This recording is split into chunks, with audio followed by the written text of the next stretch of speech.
the Fire Emblem series has momentum. While it's still a series that's considerably niche in the greater landscape of the video game market, its notoriety has reached far. With the new games being able to retain an audience both old and new, it was clear this series would not fall into obscurity. With an incredibly unique entry becoming its best-selling title in a relatively short time, the possibilities for the future seemed endless. Would Intelligent Systems keep experimenting with different formats and settings to push new concepts? Would they look upon their legacy and make the old works feel fresh again? Or should they regroup and return to their roots with a classically inspired game? As it turns out, every question led to the same answer. 3 years after Three Houses launched, we were shown this next step.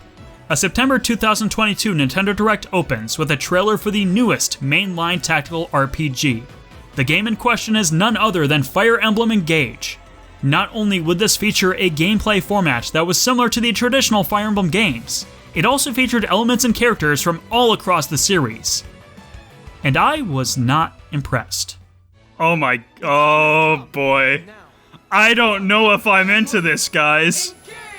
While Fire Emblem is my favorite video game series, it was sobering to finally witness the unveiling of an entry that I wasn't immediately sold on. Well, unless you count TMS.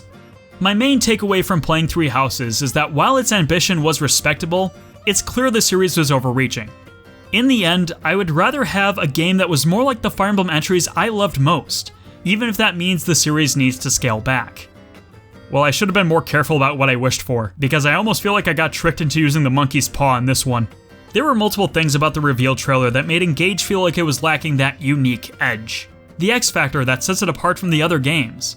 And to top it off, who the hell designed this character? Is this the Domino's delivery boy? The New Age Pepsi Man? Uncle Sam himself? Even the gameplay shown off was giving me completely mixed signals. It looked like a simple return to form that we haven't seen from the series since debatably Awakening, but also paired with some design aspects from Fire Emblem Heroes which made me even more concerned. I genuinely had no idea what to make of Engage, and I knew the only way to know for certain was to play it for myself. So I suppose we should get started. Our story is told in the world of Elios, as we play through the heterochromic eyes of Alir, child of the Divine Dragon, set to travel the world to assemble the 12 Emblem Rings. Using these relics, he can do battle against the recently resurrected Fell Dragon to restore peace to the world. I usually go a lot more in-depth with the plot summary, but I wanted to try something different this time. I figure if you're watching this video, then you probably already played the game and know the story. In the event you haven't, it really is as straightforward as MacGuffin hunting for the first 60-ish% of the game, and battling the army of the evil dragon for the rest of the playtime. Besides, I don't think that setting up the story is entirely necessary to explain what it does great and poorly. Let's start off with some positive things I have to say right off the bat. For one, this is unsurprisingly the most well-presented narrative of the series yet. Back when Awakening first came out, a lot of us looked at how gorgeous the pre-rendered cutscenes from that game were, and wondered in awe when we could see a game in the series that looks as visually captivating as that across the whole thing. Well, I'm happy to say that Engage is finally realizing that possibility.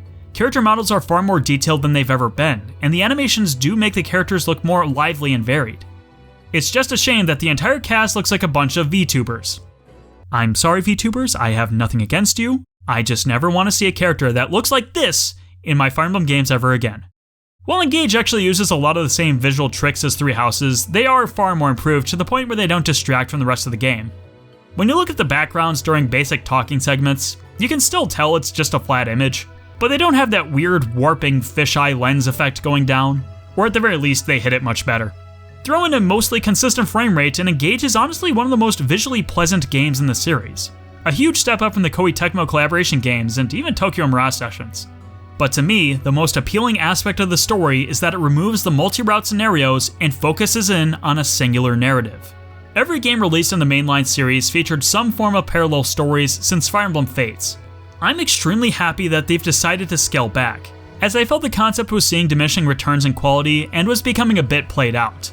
Since the game features only one route, that means the development staff doesn't have to dump a whole bunch of money into cutscenes that most players are never going to see. There are far more fully animated in-engine cutscenes, as well as pre-rendered films, than have ever been in the series before. It adds a lot to the vibes and makes it feel like a story the team actually cares about telling. Too bad the writing of the game doesn't show for it. You can call me Yunaka. Hiya, papaya. And Yunaka, allow me to be the first to say, hiya, papaya. I want to die. To say the story was unimpressive would be an understatement. As a fan of the series, I was quick to notice just how many ideas it was pulling from previous Fire Emblem tales that came before it, Awakening and Fates in particular. We are a dragon child with no memories, as we are awoken by a motley crew. Soon reanimated corpses are appearing, and a while later, we are sent on a MacGuffin hunt in order to accrue enough divine power to stand up against a fell dragon. This is a Fire Emblem trademark story if I've ever heard one. I've also criticized many games before for reusing the basic plot outline of Shadow Dragon, but at least they do a better job disguising themselves. I had my finger firmly placed on the pulse of the story from moment 2. I predicted 95% of the major story revelations well in advance to when they happened, something I'm typically very bad at. I wasn't especially interested to see where the story was going because I had already figured it out. Sure, everyone who's played more than 3 games in the series sees a ticking time bomb instead of a parental figure, but there are numerous other examples I can point to as well. The first time we're introduced to all 4 hounds, I looked at them for 3 seconds and I said, specifically, this guy is going to defect and join the party circa chapter 23. And to be fair, I was wrong on this prediction. He joins in chapter 21. My point is that the writers for this game are as subtle as a snowplow. Foreshadowing is a very delicate art. The sign of really good foreshadowing is something that you notice but doesn't seem obvious until a second pass with more context. When I played Shadows of Valentia, I wondered if it was my own knowledge of Gaiden's story that made every bit of foreshadowing feel too heavy-handed. Now I realize the writers for these games just aren't very skilled in this area. You could argue that I've become overall so familiar with the tropes found in fiction, or at least in this series, that it's far easier for me to predict the story. But that's also the problem. If you're not doing anything as a writer to subvert any expectations I have, challenge my previous conceptions, or even find a small way to change up the basic scenario, then I won't feel especially compelled by the narrative elements. And unfortunately, the writing quality does detract from the experience. Engage has debatably the most insufferable character roster that has been included in the series yet. The voice acting is just uncanny enough that I don't really buy the emotions of the characters. The script itself doesn't really give them a lot to go off of either. Especially coming off 3 Houses and 3 Hopes, the Engage cast feels lacking in depth. It once again feels like most of the characters skew far more goofy in terms of their mannerisms, or have one defining trait that almost every support conversation has something to do with. And I think the inclusion of full voice acting for every story scene and support further highlights their annoying attributes and repetitive dialogue. And going by developer interviews, this was the intent. The writing style, not the annoyingness. They wanted to create a simpler story and less complex characters that evoked the feelings players had when playing Awakening when that game was released. Engage was intended to be a new introduction for the series and expand its appeal to even more first-time players.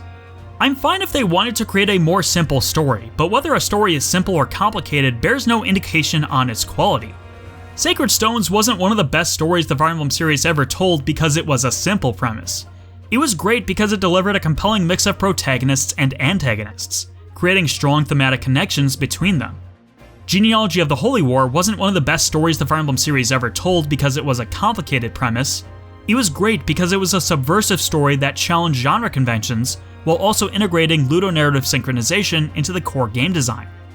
And for both of these games, they also had the writing quality to back them up, an area the series has struggled with ever since Awakening's release. I know the quality of the writing in the newest Fire Emblem games is perhaps overly criticized to the point where a lot of arguments are just parroted with no thought behind them, but I'm serious. The writing in the older games was so much better. There were times they had a bit of humor injected into them, but they were never like what we see with the newer games. They were generally very serious stories with intelligently placed jokes that... Hold on, what the fuck? Not to mention this game loves to have many scenes in the main scenario linked directly together that feel like there should be a missing transition scene inserted between them. I thought Radiant Dawn was bad about this, but Engage easily takes it to the next level of awkward and jumbled. But even that pales in comparison to when the storytelling is flat out dishonest. The prologue chapter for the game is an in medias res moment. The series has been doing this since Awakening to mixed results, since it almost feels like the rest of the games didn't understand there was a narrative reason for why the Premonition chapter in Awakening even existed. Engage similarly starts with one of these moments. It takes place just before Alir and Marth's final battle. But, this doesn't happen in the story. Like, at all. And no, this isn't a flashback. We eventually get to see Alir's final confrontation with Zombron before he's put into the 1,000-year sleep. It's nothing like this. Did they forget? And because I don't really have a better place in the video to talk about this, I also have a bone to pick with the implementation of the main character. Just like with the last few games, the main character is something of a self-insert. While their name is canonically Alir, you can rename them to whatever your reasonable mind can imagine. However, Engage has full voice acting. This makes it rather complicated to include a character that can have an infinite number of possible names. This isn't inherently a huge problem. If a game is clever about how it addresses this character, the player might not even realize their name is being ignored. Three Houses and Three Hopes did a pretty good job about this. They usually call the character by some kind of title, such as Professor, or just you. Engage does something different in making the main character significant to the setting. They are a divine dragon, a hugely influential religious figure in the world of Elyos. And the text box will always refer to them as the divine dragon Alir. And yet, while the name is said in the text box, it isn't said in the voiceover. This creates a huge amount of dissonance, which actually takes me out of the story. It makes me wish the main characters of these games could become more static in the future. The thing is, I'm not expecting the story to be perfect. There are a lot of Fire Emblem stories that are either flawed or unambitious. We've always had to deal with some level of plot contrivance, even in the games that have the more involved storytelling. And when it comes to the writing quality, even that plays surprisingly little impact on my overall enjoyment. I'm probably not going to remember any individual lines, but I will remember what the story was about. Three Houses has one of my favorite Fire Emblem stories, and that game is an absolute mess. Even beyond how clumsily the narrative was separated across its 4 parts, there are no shortage of lines one could cherry pick as evidence the writing just stinks. And yet, it tells a story of there being no truly correct way for a land and its people to be governed, how authority figures will introduce lies to maintain control over others, of how we can't get the full story of a situation by only looking at it from one perspective.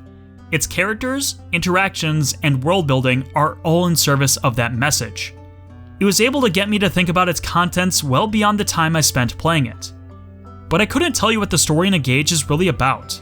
The most I get is it's about fighting to do the right thing, even when it seems like you have no chances left. But I don't exactly feel confident in my reading. Sorry to say, but I just don't get the impression that the writing team really put their all into this game, or even their half. Which brings me to my biggest elephant in the room in regards to narrative. A cynical part of my brain feels like there's a very plausible explanation for why they got just a bit lazy. You see, the original characters of this game aren't the only ones involved in the narrative. Supporting Alir and the rest are the 12 emblems, spirits of the heroes that saved their own worlds from previous evils. In other words, the previous protagonists of the Fire Emblem games. The reason this was done is probably explained by a leak regarding this game's development context. The story goes that Intelligent Systems was developing this game alongside Three Houses. This was originally meant to be released during 2020 to celebrate Fire Emblem's 30th anniversary. Of course, then a global pandemic hit and the game needed to be delayed. I couldn't find the original Nintendo Dream interview that supposedly confirms this from the developers, but I also don't have much reason to doubt this claim's validity. So let's just run under the assumption that Fire Emblem Engage was meant to be the 30th anniversary title, with its main draw being that it brings characters from across the series to be present in the actual game. This is a slam dunk concept for an anniversary title. There's just one little problem though. The Fire Emblem series has already been doing this for years. Not even just years, a whole decade. In Fire Emblem Awakening, players could download a whole bunch of content from the game's Spot Pass feature. This included whole bonus teams that comprised characters from every single game in the series by that point. Some characters even got completely new redesigns and were sold as DLC. All of these characters were recruitable into the player's army. Sure, it's some non-canon fluff just for the player to have fun with, but it's a feature all the same. Fire Emblem Fates and Shadows of Valentia also had character cameos by the use of amiibo functionality. It wasn't as extensive as what's seen in Awakening, but once again, these were characters you could use and recruit for the sake of fan service. Tokyo Mirage Sessions featured the concept of characters from the series crossing over into the real world as demon ghosts. But still, characters are taken from their original worlds and are brought to interact with a new original cast. Or how about the first Fire Emblem game available for purchase on the Nintendo Switch? Fire Emblem Warriors, a crossover game where characters from all over, well, characters from some of the games are available to play as in an action RPG format, interacting with an original set of characters in a story with many callbacks to previous events of the series. Three Houses is actually the only post-DS Fire Emblem that doesn't provide some form of character cameo despite having amiibo functionality. It had plenty of etymological inspiration for the settings that correspond with the previous games, although nothing too overt. But lest we forget that at the same time, Fire Emblem had a super duper massive fan service game called Heroes, where the entire concept is to literally summon characters from across the series. The point is that the idea of fan servicing an entire series in this way isn't new. Dare I say it's even become uninspired. The fans have already been serviced. I'm tired of it. How about you serve me with a new frickin' idea? It's probably the same way that many Sonic fans feel about the reuse of the exact same level motifs. Oh great, another game where we go to Green Hill and Chemical Plant. Well, at least this is the only time since Sonic the Hedgehog 4 they've done something like this. Oh, right. I admit that I've been a bit tuned out of the discussion, so I could use a bit of viewer response here. If you're a newcomer that's never played a Fire Emblem game before, does seeing an entry that's very fanservice heavy even appeal to you? If you're a recent fan who's only tried the last few games in the series, are you intrigued by the presence of potentially 6 or 7 characters that you aren't familiar with? And if you're someone who has played every Fire Emblem game, do you like that we have a mainline entry that does rely on the legacy of the series? If I'm the one in the minority, I'd love to hear about it. Now, I do think it's fair I bring up the same devil's advocate arguments I presented for Fire Emblem Warriors. How good does the story need to be when it exists purely for the justification of crossing the series over with each other? To be honest, I don't think that argument holds for Engage. This all comes down to expectations. I did not expect Fire Emblem Warriors, a spin-off title utilizing a different gameplay style developed by a third-party studio, to go above and beyond with its story. I do have higher expectations for Fire Emblem Engage, a mainline entry developed almost entirely in-house, to do more than pay tribute to what's come before, while also not doing much to fully honor it.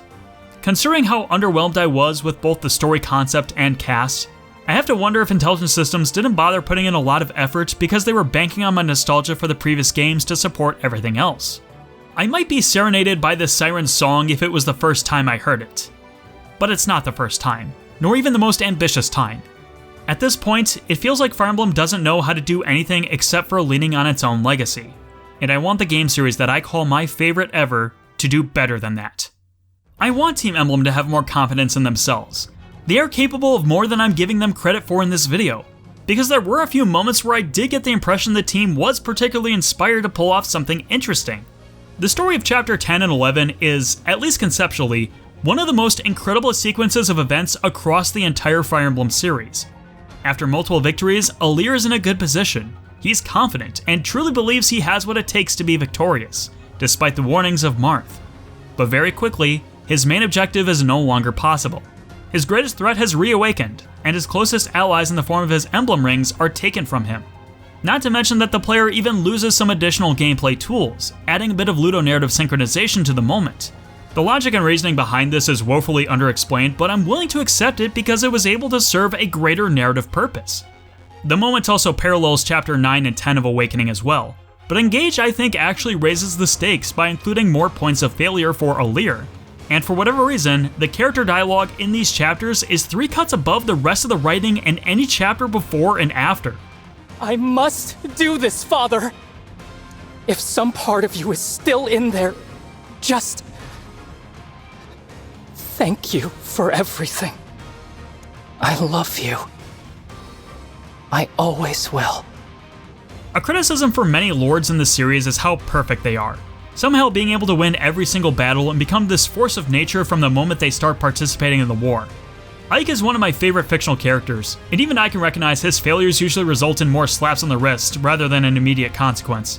This is sort of necessitated by the fact we're playing a video game.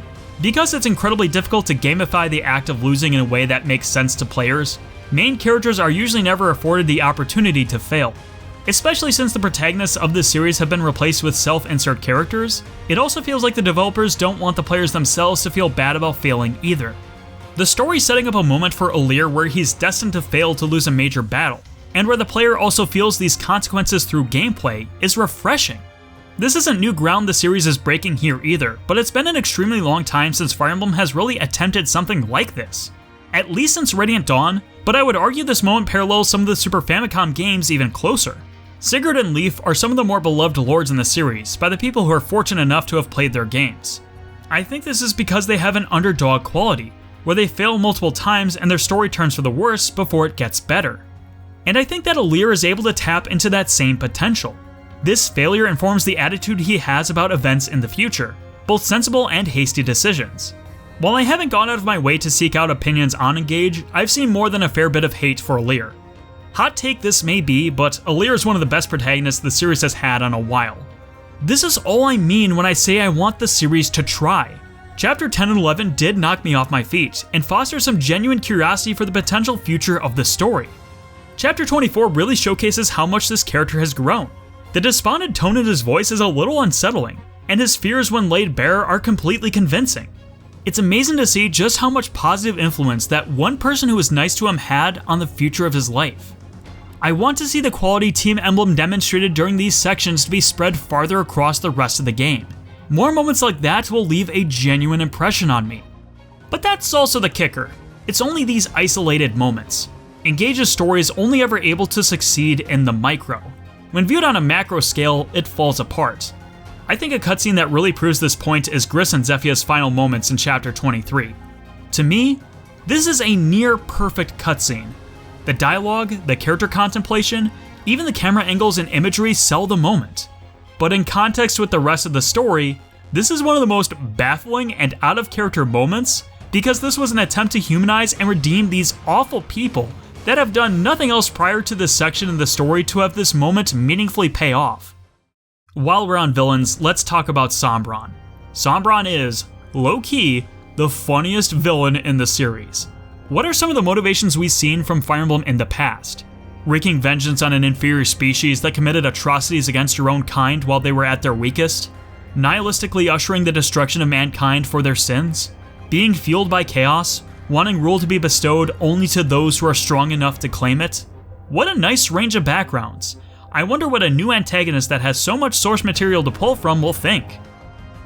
Sombron's motivation is that he's pissed that Emblem Henri said peace out. That's incredible. So the story for the game clearly didn't impress me, but that's only one half of this equation. I can skip the story, I can't skip playing the game. So how does Engage play against the games that came before it? And as it turns out, I really liked it. I mean, I really liked it. Color me surprised, color me impressed. I had completely misjudged this game upon my initial viewing. Engage takes risks that I can't believe Intelligent Systems had the courage to try. Case in point, making Lynn's boobs smaller for once. And it turns out to be more than that. Engage takes up a lot of the game design, pulling the best ideas from across the series, and reinventing concepts they've already taken to the logical extreme. Let's start out with a lot of the more familiar intricacies. The game feeling a lot like Awakening was not just because of the story. The world map system makes a return. This gives you the freedom to continually critical path the main story, check out the various paralogs along the way, or even participate in optional skirmishes to propel your strength even further. The skirmishes will even level scale proportionally to your progress in the game. This has benefits and drawbacks, not really better or worse than the way Awakening and Fates do it, but nonetheless, I'm happy the option's there for those who want it, especially if players want to make use of different classes. Awakening's class system also makes a comeback, both reduced and expanded, if that makes sense. As one might expect, Master Seals will allow a character to change from their base class to an advanced class upon reaching level 10. Second Seals allow them to be set on an entirely new path. Characters are no longer restricted to a set of classes. They can become pretty much anything as long as they have the weapon proficiencies to get there. Considering when or if you want to switch a character's class is especially vital for this game. Classes are no longer as freeform as they were in Three Houses. Every character has a set role with predefined weapons that they use. And most interesting of all, weapon ranks for each class are locked and will not grow any higher for the first time since Genealogy of the Holy War. I used to not like these static weapon ranks, but Engage makes a really strong case for them. It gives each class a further degree of separation and bolsters more specific niches that can be rewarding to utilize. This means that the weapons triangle has a logical place in the game flow once more, after having been gone since Fates. That game perfected the weapons triangle in my eyes. So instead of copying what was proven, Team Emblem fundamentally changed the system. Instead of providing additional hit percentage or damage, landing a successful strike with the right weapon will instead break the enemy's stance. This will leave them unable to retaliate to the next attack that comes their way. This was a dizzying change at first that needed a lot of adjustment time from me. But once I understood the rules, I have to say this is actually my favorite implementation of the weapons triangle a Fire Emblem game has used. This necessitates players to be even more thoughtful with where they place units on the board, and in what order they move to attack enemies. With a relatively high enemy density in this game, finding ways to reduce the amount of incoming damage is super important. Weapons also have unlimited durability once again. Unlike Fates, most of the unique properties and gimmicks behind the advanced weapons have been removed. Silver weapons are stronger than steel, which are stronger than iron. To balance out the stronger weapons, Team Emblem decided to bring back the weapon weight and constitution build stats. And using an iron weapon might just prevent a unit from getting one round KO'd by the enemy. This addresses the issue I had with Fates' weapon system, where this time I did pay attention to the inventory of my soldiers, diversifying their loadouts with different weapon types to suit different situations. Since your weapons won't break, you can feel comfortable to enhance any weapons you find with the Forge. Forging borrows the same system used in Shadows of Valentia. You can spend the money and resources to enhance a weapon by 5 tiers, or take a gamble and change the weapon into something entirely new. In addition, you can also engrave a weapon with an emblem symbol to further alter its stats. There's a lot of dumb fun that can be had with optimizing weapons. I was able to get Alir's Liberation Sword up to level 5 shockingly early in the game. Slot it with the right engraving, and he becomes one of the most combat-capable lords in the series with minimal effort. With no weapon durability to make me conserve uses of his most powerful weapons, there weren't as many opportunities for the game to provoke a little more thought. Honestly, I'd rather just keep weapon durability as a system. I personally feel it's much more satisfying and makes the best weapons a little less reliable. But there's now an additional piece of equipment that you can set on your characters, which provides a lot to consider. Characters from across the Fire Emblem series appear in this game through the form of emblem rings. Simply by equipping them, the wearer gains stat boosts to various attributes that match the ones the ring represents. As the character uses the same emblem ring for more time, they'll unlock new skills that passively add to their utility. Those skills will then remain on a character for as long as they have that emblem ring equipped. In combat, emblems really open up the potential of a character. The real power of an emblem comes in the form of an engage. An engage form only lasts for a few turns, but during this time the character is provided with extremely powerful weapons they can equip. In addition, every emblem also has a special ability that can be activated once per engagement. These abilities are borderline broken, allowing for some extremely disgusting strategies to be pulled off that can turn the tide of battle in an instant. But one must remember that certain enemy generals will carry their own emblem rings and use those same abilities against you. Figuring out the best time to deploy an engage ability while also trying to safely bait out an enemy engage provides a lot of fun opportunities to strategize throughout your playthrough. But my favorite aspect of the emblem system is how it paces out their availability. The game will start you off with many of the usual suspects. Each of their emblem abilities are easy to understand and very powerful. Marth can pretty much decimate any singular foe with a rush of damage. Sigurd can make any unit move incredibly far and boost the damage based on how far they move. Micaiah can let any unit use a healing staff. Okay, you know what? I guess that's pretty nice. But at a little less than halfway into the story, the game is actually going to take these emblems away from you. Now you'll have to start using more complicated and somewhat underpowered rings. The game gives you the most powerful tools up front, and once you understand what they're capable of, it will let your enemies use them against you. You're fully aware of how dangerous these generals have become because you used to be that dangerous as well. The game will challenge you to come up with new strategies and force you to adapt. I find it rather inspiring that Engage was brave enough to pull that off. It makes having to rethink your entire approach incredibly satisfying.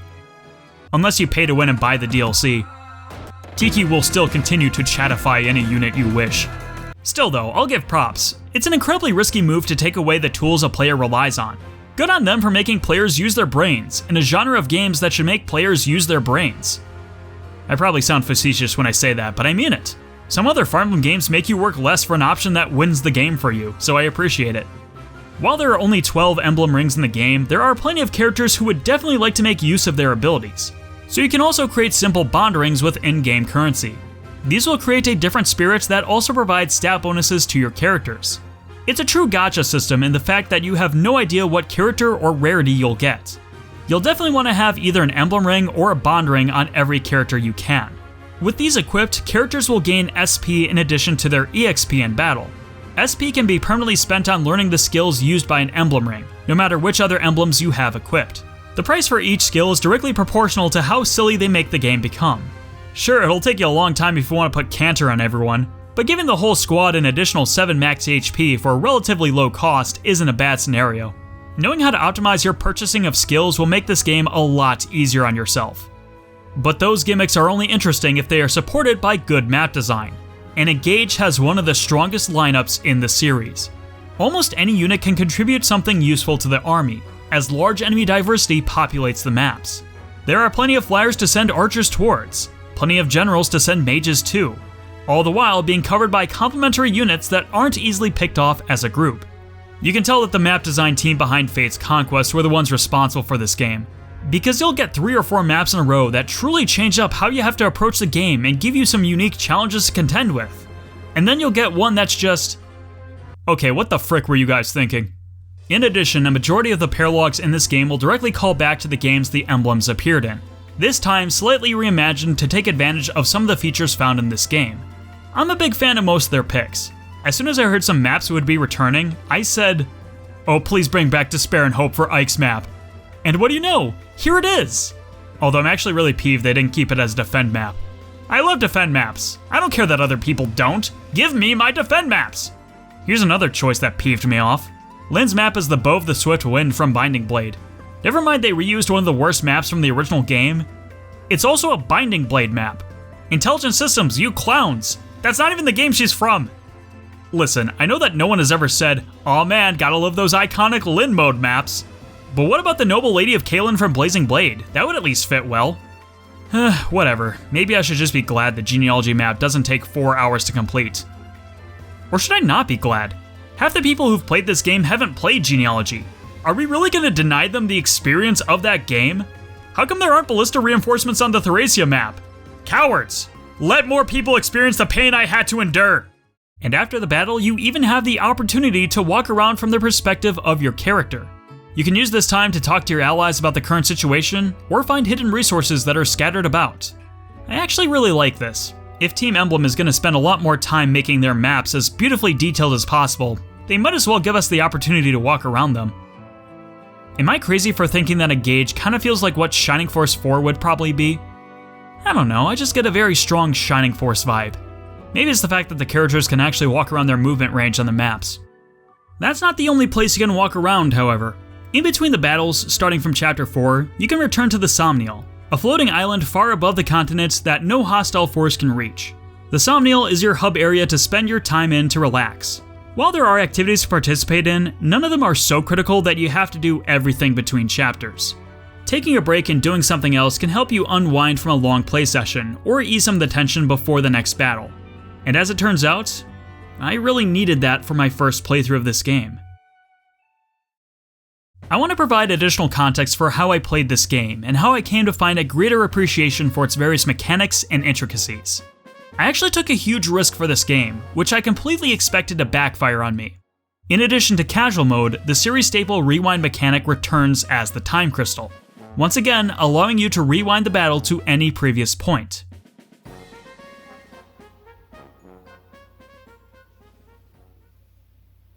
I didn't use these features.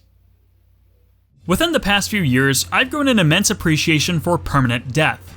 In fact, the most popular video currently on my channel is one where I am critical of how the Fire Emblem series has neglected the feature over time. But I'm also operating from an armchair analyst's perspective. On my first playthrough of these games, I too ignored permadeath. Either I used casual mode, or the rewind mechanic, or even just reset the console every time someone died in battle. When I eventually went on to play these games with permadeath on, I'm operating with a ton of advanced knowledge for how these games work and when enemy reinforcements show up. I can't ever truly know how well these games are designed with permadeath in mind. That's when I realized the unique opportunity I had. If there was ever a time to prove how well permadeath in this series works or doesn't, it would have been now. So for my first playthrough of Fire Emblem Engage, I did so under the rule set of an Iron Man challenge. If any characters died in battle for any reason, that would be the end of their life. To ensure that I was sufficiently challenged, I also played the game on hard mode. I considered paralogs fair game, but any other additional skirmishes on the world map were completely ignored. It's obviously not a true Iron Man in the sense that if Alir dies, I won't stop playing the game, but I only made just enough of a correction to rectify his passing. If any other units died in the previous timeline, the rewind was never pushed back far enough to revive them. I admit I did this under the assumption that I was going to fail, perhaps even get softlocked somewhere along the way. I fully expected to walk away with the same conclusion I had already made about the series. What I instead bore witness to was intelligent systems learning from their mistakes and designing a game that someone like myself will get a lot more value out of. Engage is the most permadeath-friendly game in the series since at least New Mystery of the Emblem, and that left a huge impression on me. I played with almost every disadvantage going against me. I didn't know when I would be getting new characters. I didn't know what items were in the chests I was trying to beat the thieves to. I didn't know how strong enemies in the upcoming chapters were going to be. I was even media blackout and not watching any trailers for the game past its initial reveal, so I was mostly unaware of new gameplay mechanics and the game's overall structure. The only thing I had to aid me was the general idea of how a Fire Emblem game normally plays. I was deathly afraid of when the bridge was finally going to collapse from beneath me and I would be put in an unwinnable scenario. Let me tell you, it wasn't easy. On hard difficulty, this game's challenge curve was only barely manageable enough to scrape by. I could go long stretches of continuous maps without losing any characters, but holy hell, I had to play my heart out in order to make that happen. This was the most stressful time I've ever had playing a Fire Emblem game. And I loved it. So what about this game is so appealing when it comes to playing in classic mode? First of all, you get a lot of characters in this game, and I mean a lot of characters. It's ironic that one of the most consistent complaints I've seen is that Engage gives out too many characters. But that's wrong. Everyone else is wrong, and I'm right. In nearly every chapter, new units seem to come in troops of 3. Unit distribution and availability is something I don't think I ever really paid attention to in previous games in the series, but Engage almost seems meticulously thoughtful in how it makes its unit types available. It almost seemed like the perfect replacement unit was always around the corner for an ally I just happened to lose. I'd say that's probably more of a happy accident on my part rather than intentional.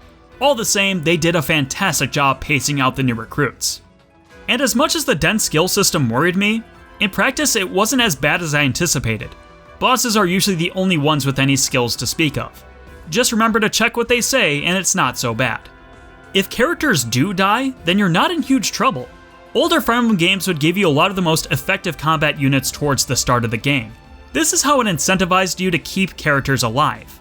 However, new recruits in Engage actually get stronger the farther into the game you go. I actually think this is a smarter move. Obviously, if you lose your strongest characters, they're not going to be replaced with weaker options.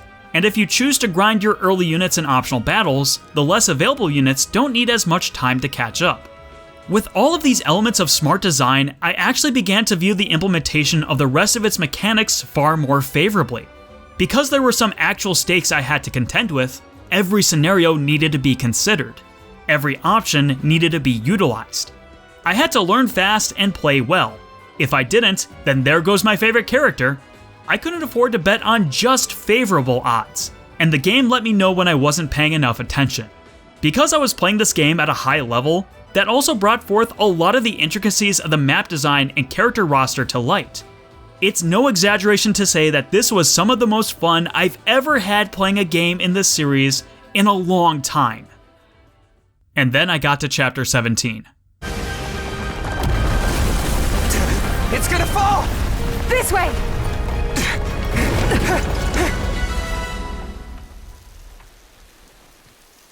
I praise Team Emblem for genuinely trying to design a game that's more considerate to people that do Iron Man runs of these games. But despite this being their best attempt in years, it's not perfect. And they've also done better before. Later enemies and bosses are both extremely defensive and extremely resistant, combined with the fact that almost every boss past Chapter 15 has at least 2 health bars, and you're often pinned in bad spots with no obvious play. The enemy AI doesn't allow you the chance to pick them off one commander at a time, and they will advance on you while you're attacking the current group. Dealing with one boss is a challenge, but dealing with 2 is practically unmanageable. Sometimes feeling like a sacrifice was necessary to move forward. The computer is playing Fire Emblem the way a smart person plays Fire Emblem. That's somewhat of a shock to me. And to top it all off, whenever I lost characters, it wasn't just one in a chapter. Lower combat strength necessitated riskier plays, and riskier plays led to me being more susceptible to bad luck, thus plunging me further into the death spiral. At Chapter 18, I knew I was in over my head. I had lost too many of my best soldiers too quickly, and my replacements were characters that haven't seen combat in at least 11 chapters. I decided to turn the difficulty of the game down to normal, and acknowledge that I failed my hard mode initial Iron Man of Engage. I think this playthrough proved to me that maybe I also had some misconceptions on the way Fire Emblem uses permadeath. I no longer think this series is meant to be Iron Manned, or at least not played with as strict of a rule set as I implemented. A detail that I even noticed on future playthroughs is that the game doesn't actually turn the permadeath feature on until you get the time crystal in Chapter 4. Another piece of evidence to suggest that the inclusion of classic mode is mostly a formality. Sure, you can play the games that way, but maybe there's a reason why skirmish battles are available. Maybe there's a reason Team Emblem kept including the rewind mechanic. Maybe there's a reason these games allow you to soft reset to the title menu with a simple button combination. I don't think even Kaga himself would advise someone to keep playing if they lost 4 units in the same chapter. Which hurts to admit, because if it's true, when does the slope stop slipping? Honestly, the answer is just way less clear to me now. I was able to get a lot more insight on the difficulties that come with including permadeath into a strategy game, as well as the challenges an unskilled player actually faces when subjected to these scenarios. Without additional systems to back it up, everyone is a potential victim of the death spiral, and Engage still doesn't have enough of these supporting systems. With all this analysis I've put you through in the last few minutes, you may be wondering if my opinions regarding the implementation of permadeath in Fire Emblem have changed. I think I can say without a doubt that, indeed, they have changed. Now I feel more strongly than ever that you should absolutely do more Fire Emblem playthroughs with permadeath on. And when I say that, I mean actually playing with permadeath. Not using the time crystal or resetting a chapter every time someone dies. No friend, that's casual mode with extra steps. I'm talking about making plans and gambits to the best of your ability, accepting the mistakes you make and moving on with your life. Playing that way showcases the essence of Fire Emblem better than anything else ever could. If you paid attention to how I described my experience, I only said that I failed to finish it on hard mode. I never once claimed the experience was miserable. In fact, I'm actually extremely proud of myself for being able to make it as far as I did on hard mode and still technically not being soft-locked. With a bit more of a refined strategy, I have no doubts of being able to make it to the end with half the number of casualties or less. In fact, I think it says something that even after I turned the difficulty down to normal and the challenge level of the game was straight baby mode, I was still checking enemy stats and playing sensibly, knowing that if I ever became careless, that would be all the opening the enemy army would need. And it's true. Even in the final chapters, there was a very real risk of death without careful play. Sure, Alear with a Liberation +5 and Speed Taker equipped was probably going to be fine, but I had to train some zeros to heroes really freaking quickly when some of my best units fell. They're not my powerhouses, but their contributions were far too valuable to lose. The reason I say that Engage is one of the most fun times I've had with the series is absolutely because I played the game with permadeath on. Now I have a much more memorable experience with this game than I otherwise would have if I played on casual or abused the rewind mechanic. The best part is that this increase in the game design I wanted to see didn't come at the cost of the safety net features that the recent games in the series have introduced. Do you see what I was trying to say at the end of my permadeath video now? When a game is designed with permadeath being a viable avenue for playing the game, while including features that people would be stressed to play without, everyone wins in that scenario. Fire Emblem Engage is designed as if it wants to bring the fanbase together again. I can't say I was ever optimistic that a game in the Fire Emblem series would even attempt to tap into that potential, but they did far more than attempt with the very next game they were making, and I give Intelligent Systems my full respect for that. I know there's still going to be an aversion to permadeath. A big draw of Fire Emblem for many people are its characters. Many people are just interested in a Fire Emblem game only for the stories and support conversations. Why should you allow them to die if you're going to miss out on their stories, never seeing their dreams fulfilled, or even the funny moments they have with their friends back at the base? And as much as I want to say, lol, imagine playing Engage with a story and characters, I can sympathize with that desire. Trust me, I don't feel happy about the deaths I had to endure and the written stories I've lost. But what I got in its place were a bunch of organic micro-narratives that only I was able to see. One of the support conversations in this game was between a brother and sister who love each other, but rarely spent any time together growing up. So they make a promise to finally be there for one another, catching up on all the Sibby time that they missed out on. This was the last conversation they had before the brother lost his life, leaving the sister to mourn. Whenever I look at this character, I'm reminded of the one that died. I'm reminded of what I let them lose. It also helps that Engage actually has some post-battle dialogue that can show characters grieving for a fallen ally. Siblings, close friends, colleagues. Despite it only being one throwaway line, there's always at least one character who's going to reflect on the death, adding that additional sting for making a critical mistake. Sure, I would have liked to see how all the support conversations played out to their natural endpoints, but there's also a beautifully tragic irony in experiencing the cruel fate of death. I can always play this game on casual mode to see them another time. Here's an interesting story that no one will be able to tell you. Me recollecting who died in my playthrough, when they died, how they died, and what I could have done just a little bit differently to save them. The story of how during Chapter 10 I lost so many soldiers during the battle, I felt the same pain and sorrow Alir was no doubt facing in the story at that moment. The story of having lost all my other sword fighters, I promoted Lapis and managed her equipment so she could be a suitable replacement, only for her to die almost immediately to an enemy crit. The story of how I spent 10 minutes looking at a terrible situation and panicking over what I would do, only for me to have an Omega Brain Blast and implement a complicated dancer chain allowing me to get 6 more actions, saving everyone's lives in that moment.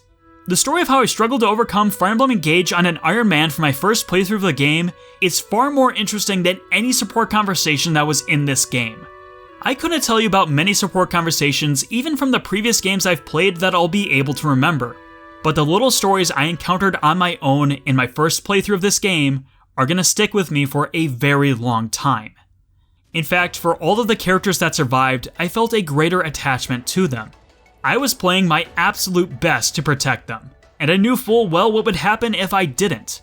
I used every single character in the game, but these 12 warriors are the ones who are able to make it through. And you know what? I full well know that they're my freak squad. Sure, I would have loved to use characters like Chloe, Kagetsu, and Saphir for longer than I did, but if I did everything I could to reverse their terrible fates, then I wouldn't be able to appreciate those who were actually there for me.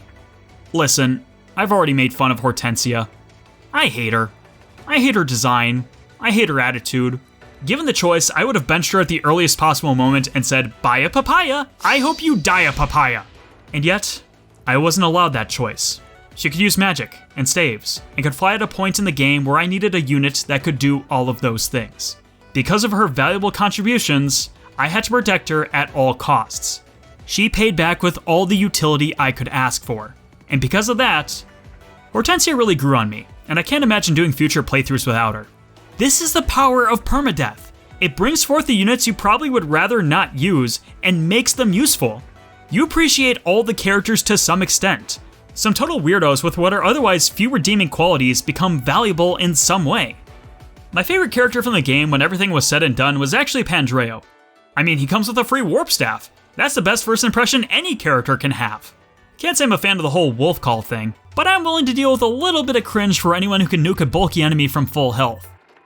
When reading the comments on my permadeath video, I get this indication that many of them have honestly never tried a game with permadeath before. Some of them even flat out admit that is the case. Even beyond that sample size, I've seen people hesitate or even refuse to play the older Fire Emblem games because there's no casual mode to rely on. The tools to work around these systems have become too reliable and abundant to use that a lot of people believe the series isn't enjoyable without them. And let me tell you all this. I get it. I used to hate permadeath too. Without casual mode to serve as my training wheels, I can't see myself having become as big of a fan of this series as I am now. When I first started this retrospective video series, I made my dislike for permadeath clear in the first episode, despite appreciating why it was intended. I'm not a big fan of the permanent death features in Fire Emblem, but I will fully admit they have their place. It actually wasn't all that long ago I came around on this aspect of the series. These are the stats. So I've played this game for over 300 hours, and yet all that time, 5 years, I've still never done a playthrough where I've respected the permanent death of Fire Emblem. And I've never truly abided by that rule. I've always reset. So you do your LR start, you just reset to start the title screen. That's what I've always done.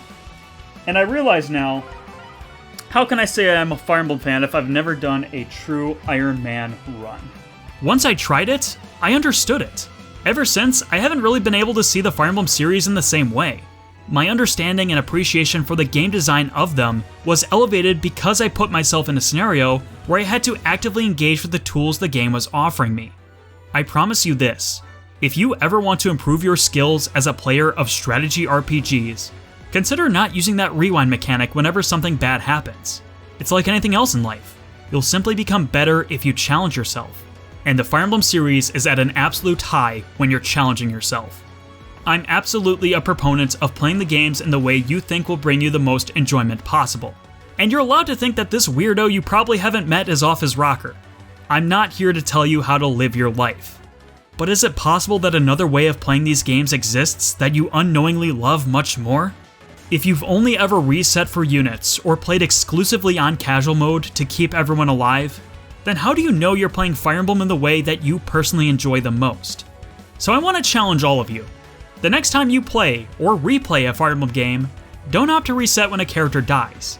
Move past that mistake. Learn from it. Give the rest of the game going forward an honest shake. I fully admit that not every game in the series was designed with this possibility in mind, but more of them are than you might give them credit for. For many reasons, Engage is one of the best places to start if you choose to play that way.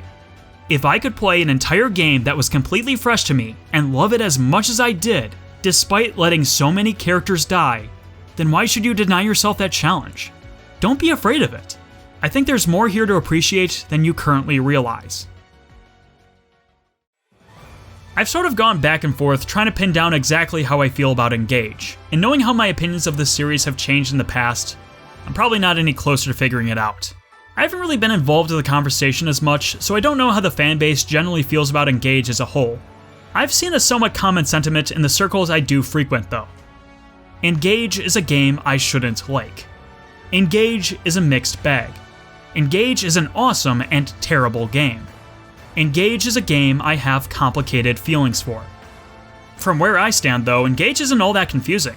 There's plenty of things I don't like about it, but just as much stuff I do like. What I speculate is the ultimate lesson to be learned from Engage is that it's a miscalculation for the presentational tone the fanbase desires. I would estimate that Awakening's primary audience were people in high school when that game was released. And I've been out of high school for a while. At this point, many of us have full-time jobs, or even families of our own. Engage wanted to market itself to a new generation, but might have tried targeting too young of an audience without realizing how mature their existing fans already are. And I think that's where the aversion to appreciate it ultimately stems. At the end of the day though, it's a game that I enjoy, and I think it isn't surprising this game is well liked, even if hesitantly. It's a game that anyone of any skill level can find a way to approach and play this game in a way they'll appreciate. It truly felt like everyone wins because of the way this game is built. And I hope that maybe some people who only know Fire Emblem from its most recent installments are able to see the appeals the older Fire Emblem games can potentially offer them. It's funny to look back on when Engage was first announced, how I genuinely thought I was going to hate it. The gameplay features and overall vibe that was being presented in the trailers isn't what I wanted. Considering the trajectory of the series, I was afraid that I was perhaps no longer the target audience of Fire Emblem. Maybe that sounds a bit melodramatic looking back, but at the time it didn't seem so crazy. My opinions on the series have changed over the last few years, and what I value in a Fire Emblem game and what the general fanbase values are now completely different. But the things that matter the most to me about a Fire Emblem game, the things that couldn't easily be shown off in a trailer, they're right here, clear as day within Engage. It was almost like an extended hand of trust, as if the people and intelligence systems were trying to tell me, yes, we still want to make Fire Emblem games that you'll enjoy too. It's evidence that I can never truly know what to expect from this series. Sure, the next game in the series won't deviate far from the square grid gameplay style, but it's going to find a way to do something just a little bit different. Even if it's a game I'm not completely sold on, I know from past experience there is reason to be excited for it. Fire Emblem Engage proved to me that this is my favorite video game series for a very good reason, and I eagerly hope to see just how far its momentum carries it.